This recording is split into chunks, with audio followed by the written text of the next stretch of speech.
turns women against each other. Because hateful words hurt most from people of our own group.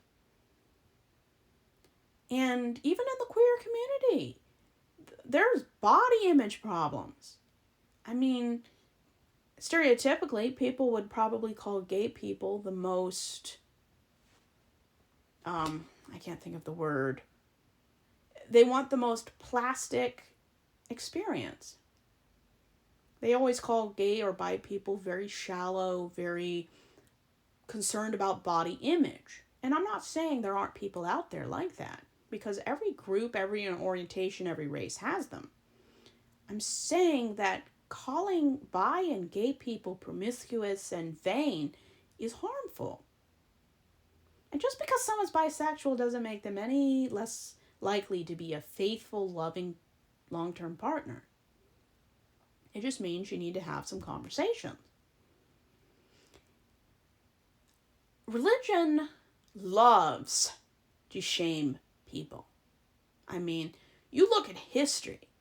The Catholic Church, when they ruled everything before the 1800s, people would have to buy forgiveness, and to feel better about themselves, they would have to buy stuff from the church. Indulgences, I think, is the word they would use.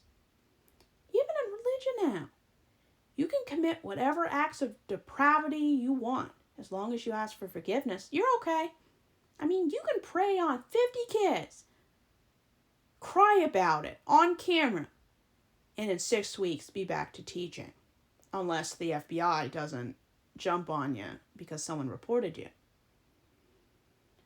People in church care more about forgiveness than they do preventing things you need to be sorry about. I mean, if people forgave each other, if people confronted predators the same way they readily forgive people, we would have a safer society. Much safer. I mean, children wouldn't feel scared being around people. Because no one can hurt you more than your friends and family can. I mean, you look at superhero movies. Most superheroes' arch nemesis are their best friends. Well, former best friends. Nobody hurts you like family and friends. At least you can choose your friends, but family you can't, by and large. But men have created women and created a status quo that teaches women from the cradle to be the best woman. You have to tear down every other woman, which is so stupid. And don't get me started about the sisterhood. The sisterhood doesn't exist.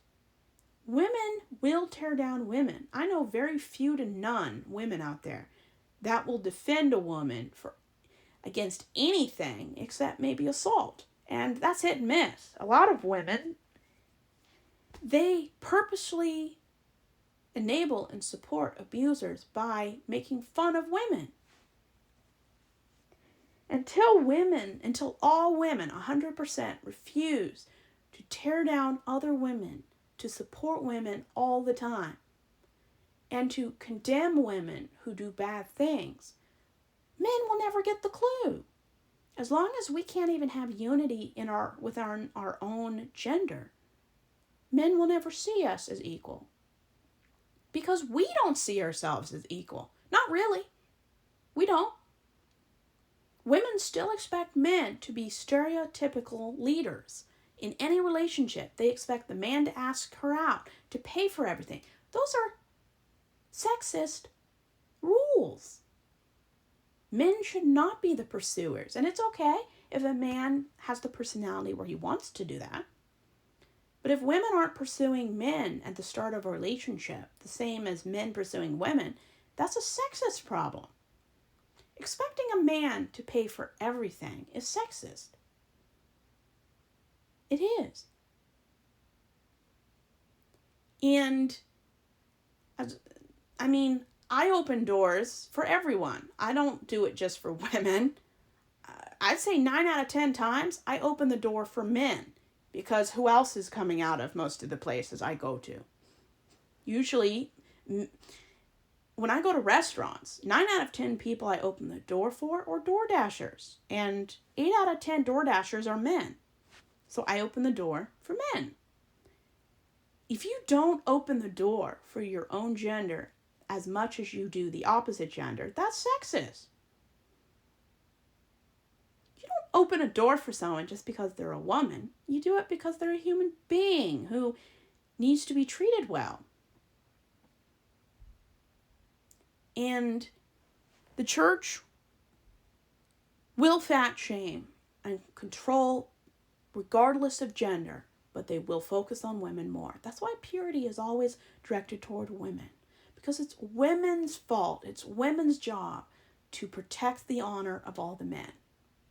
But they won't protect her honor, because the second she does something that isn't something ancient women would do, that's the moment they'll stop protecting her honor. What about the honor of someone who gets pregnant out of marriage and is going to be a single parent? Where's the honor in shaming her in a church service? Just because you're pregnant doesn't mean you've lost any honor. It means you're a human being. The only ways you can lose honor is being a predator, being a horrible human being, an a-hole, or just going about life without caring about people. I mean, you can't lose your value unless people are afraid to be near you. So, church and religion will always humiliate women and exalt men. That's why men created religion. Because religion always supports men's comfort. And in a lot of the books I've read in Christian libraries, there's no such thing as female comfort. If a woman bleeds or is in pain during sex, well, endure it. No. If someone is in pain, your comfort should be about their comfort. If someone is in pain, you don't keep doing something. You go to the doctor and find out why. There's usually a very simple reason. And religion triples a woman's likelihood of developing a sexual dysfunction due to toxic messages. Like you're too fat, you're not valuable enough because you've had sex, your virginity is all you bring to the table. And if a man views you as though virginity is the only thing you bring to the table, that man is gross. Virginity shouldn't even be discussed when it comes to starting a relationship. That's something, if you want to, you talk down the road a bit. I mean, unless you're going to have sex and the other person gives off the vibe of being open to having the conversation, you don't talk about it. It's really not your business. If you ask and the person says it's none of your business, leave it there.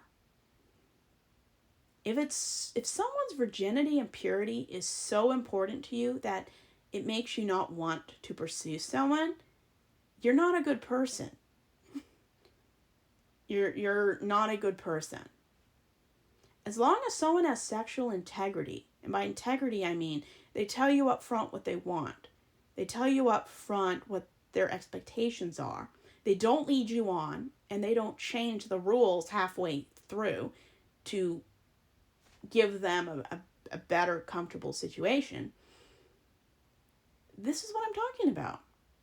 Our society sometimes erases that women even have comfort. And that's why horrible things happen to women. One of the biggest reasons is women are so conditioned in our society to put up with uncomfortable, dangerous situations so a man isn't uncomfortable. That's terrifying. How many women have been abducted, murdered, assaulted, or borderline harassed because they're afraid of making a man uncomfortable? They don't even think about their own comfort, and that's so sad. If women started thinking about their own comfort over anyone else in a healthy, adult, mature way, men would get the clue because they would be lonely. Men who are lonely are only lonely because they choose to be lonely. If I get lonely, I go out and find friends. It's not hard to do if you're a decent person. Friends are easy to find if you know where to go and you have a happy personality and you're a decent human being. You won't have a problem. Now, whether or not they're going to be an extremely close friend you can count on, that's up for interpretation. But it's not hard to find people to go out and have fun with. It's a little bit harder to find close, intimate friends. But if a man is lonely and has been lonely for years, there's probably a very good reason why. Either they're not making a move, or women know what they are and avoid them. Sometimes it's because they don't have any self-confidence, and you can easily fix that. If you're lonely, it's usually a self-confidence problem, or you're a bad person. And it's hard to fix the second one. It's not easy to change. Because why would they want to change? Because the system's rigged in their favor. Why would they want to level the playing field when they can act like an animal and probably get rewarded?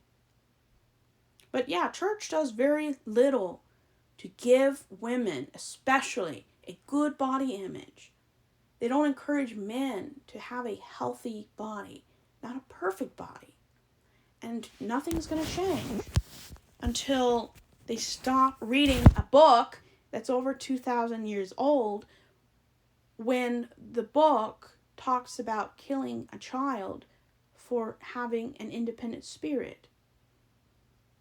Yes, that's actually in the Bible, in the Old Testament. I forget where, but if you Google, in the Old Testament, what's the passage for if you have a rebellious child, God says to stone them? This is the book Christians want us to get morality from. You don't stone someone just because they're rebellious or have their own mind. That's normal for teenagers. The problem in our society is we don't like non-stereotypical people. We fear what we don't understand. And I don't think a lot of people out there even try to understand trans people. Because I grew up in an environment, if you did not meet were there a lot of rules for gender, it'd be a dictionary if I wrote them all down. If you don't adhere to such a rigid, archaic, ancient view of gender, people are told they'll be damned to hell for wearing pants. The only time we should shame someone for wearing the wrong thing is if they're nude. And that's if any, as long as you're in a place where it's legal to do so, that's fine. But dress to be comfortable in the right place.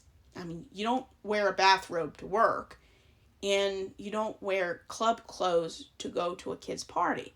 Dress appropriately. And later on, we're going to talk a lot about purity culture and why it was created. Spoiler alert, to make men comfortable and escape from accountability. Anyone who says otherwise doesn't like women and doesn't understand. But it's all about tearing women down. Because that's what religion does best. It tears down women. And if you're lucky to grow up in a church that embraced all shapes, sizes, and every type of person, good. But the biggest denominations of Christianity don't do that. Not the ones that are 98% white and support Trump without even thinking about it. Southern Baptists, they are not nice to women. Even women that are as close to perfect as possible. Because no matter how successful, no matter how pretty, no matter what kind of decent, wonderful, warm person she is, when she gets married, she's never equal. She never gets the final say in anything. And you have to be grateful that your husband even listens to your opinion. Because having to hear your voice is a vexation. And it's so sad. And I think the most damage done to women is their internal sexism. I mean, nothing kept me in church this long until I was almost 31 than my internal voice. Religion indoctrinates you so badly, you can honestly hear your pastor's voice in your head if you do something that violates the ridiculous sexist rules of your denomination. That's why they call it internalized homophobia or internalized sexism. Because nobody keeps you in church more than you do yourself.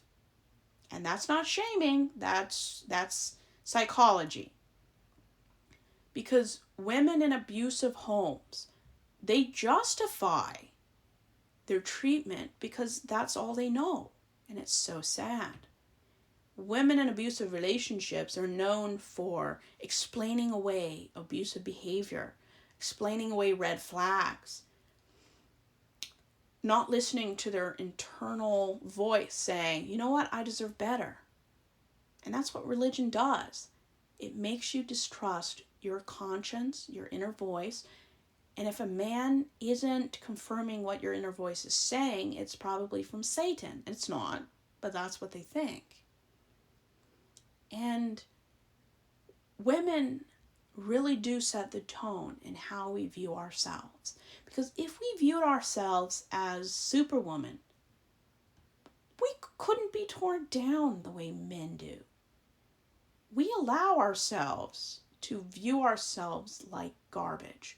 That's how men are so effective at tearing us down, because we already internally think we're worthless. And some of us work our whole lives to undo the sexist messaging we've received from religion, society, and from our own families and relationships. And it's not all religion, but I think it's in all religion, just not in every denomination, every group, every community, but it is in every religion. Because religion was created by men. I'd say 99% of all religion were created by elite men. If we can't shame women, we're going to do it and create a way to get it done.